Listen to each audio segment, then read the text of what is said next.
Good morning or good afternoon or good evening sa inyong lahat dyan. This is Laura's Kitchen. Tayo po ngayon ay magluluto ng ginisang pichay sa aking kusina. At ito po ang ating ingredients.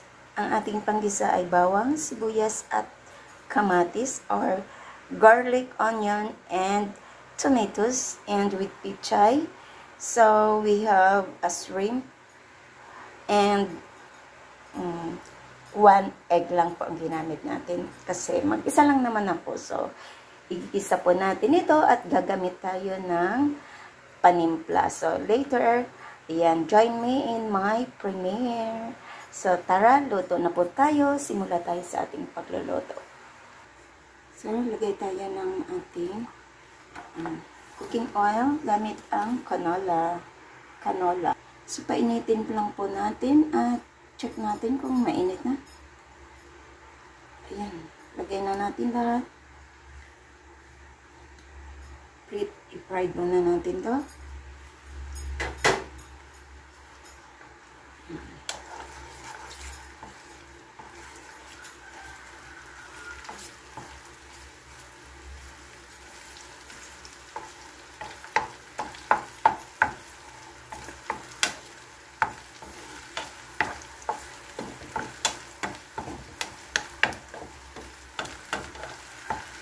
So, ayan, isit aside muna natin tong ating egg.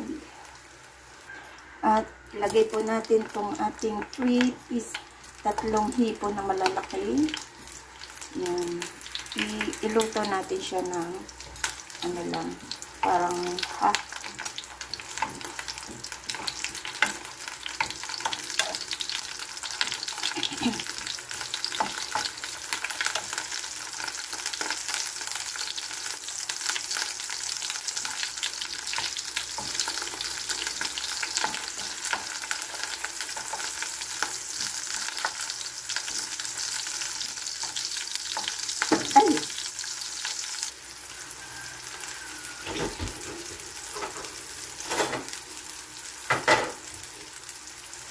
So, ayan, isit aside din natin to at tayo'y magigisa.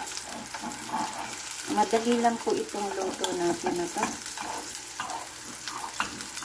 Set aside. So, ngayon, magigisa po tayo ng ating bawang.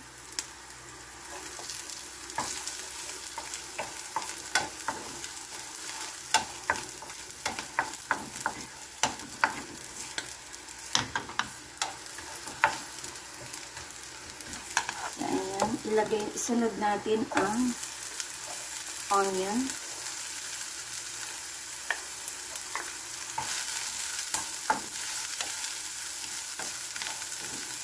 Yung nga pala yung cooking oil ay binawasan ko kanina.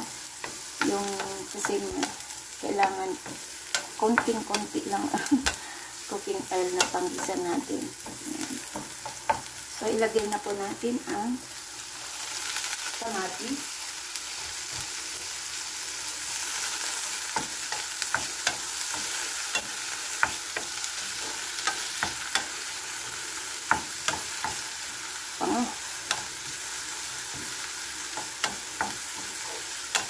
Ito po ay very easy lang talaga siya. Very easy na luto. At napakadali. So, ilagay ko po yung ating pichay na yung kanyang puno.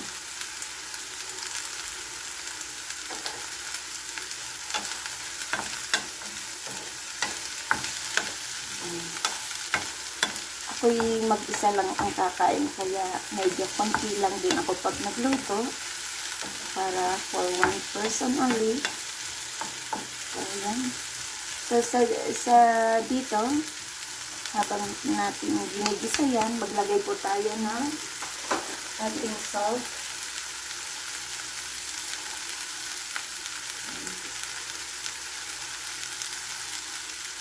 At black pepper.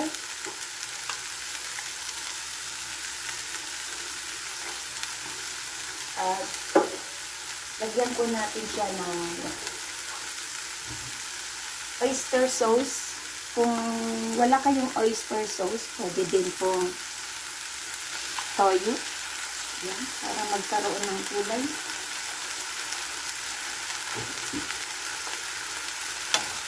Balog po natin.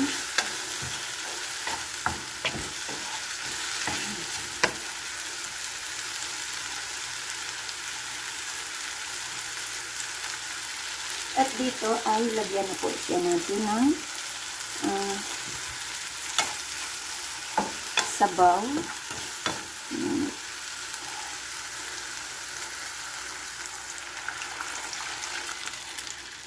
At antayin po natin kumulo.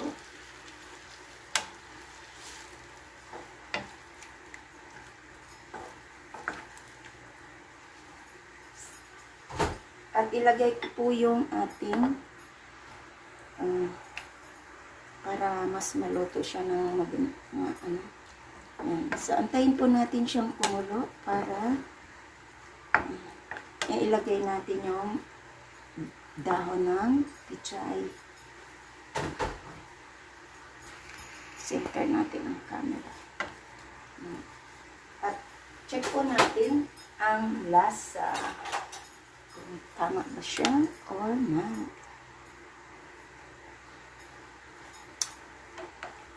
Sarap. Pero parang kulang pa siya na alat. So, depende po sa inyo kung anong panglagay nyo na ano. Ako, patis lang muna. Isang kutsara lang na according sa inyong panglasa.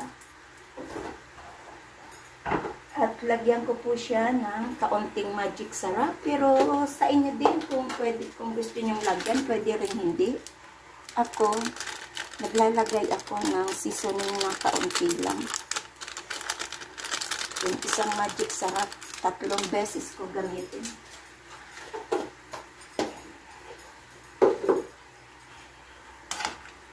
Yan. At kumukulo na po siya. Kumukulo na.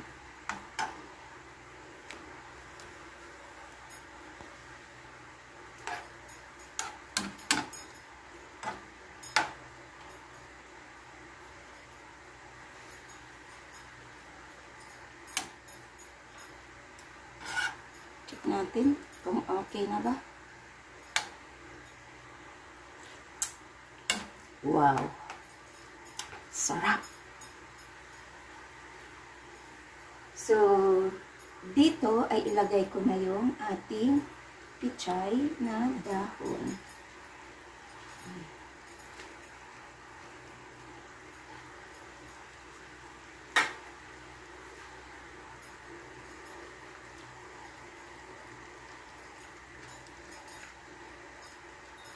At atin po itong takpan. Takpan natin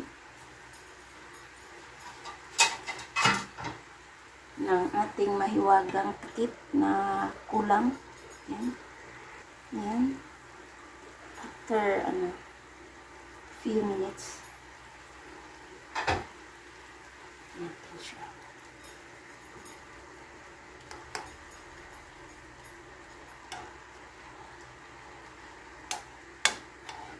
I love you yung aking diba?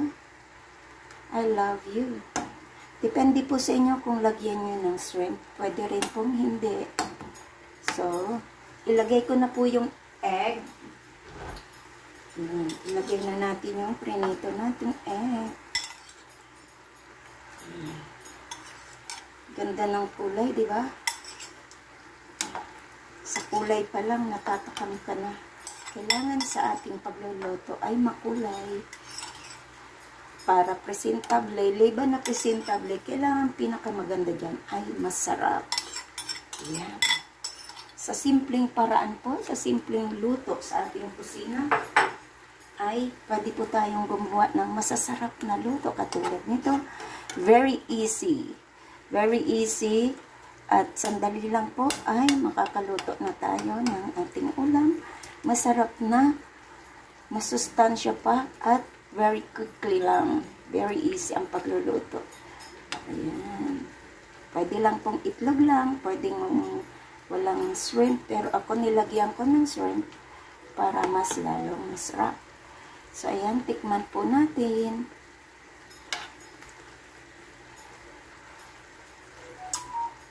Wow! Wow na wow! Ang sarap niya! Promise! Ayan. So, hanguin na po natin ang ating gulay. At ilagay natin sa ating serving bowl. So, ayan na po ang ating gulay. Ginisang pichay with shrimps and egg. Pinakamadaling lutuin. Masarap na may sabaw pa. Pampalakas ng tuhod at healthy pa siya. Ayan. Thank you so much sa inyong pag-support ng aking premiere for tonight. This is Lori's Kitchen. Sana ay makapag-share tayo ng mga lutong madaling lutuin at masarap na masustansya pa. Ayan. Thank you so much. Salamat sa inyong pag-attend ng premiere, sa laging pag-support ng aking channel, sa aking kusina. Ayan, sa hindi pa po nakasubscribe ng aking channel, please do subscribe and hit the bell button para lagi kayong updated sa aking mga parating na lulutuin dito sa aking kusina. Thank you and mega love shoutout sa inyong lahat yan. This is Lori's Kitchen. God bless and kain na po tayo. Bye!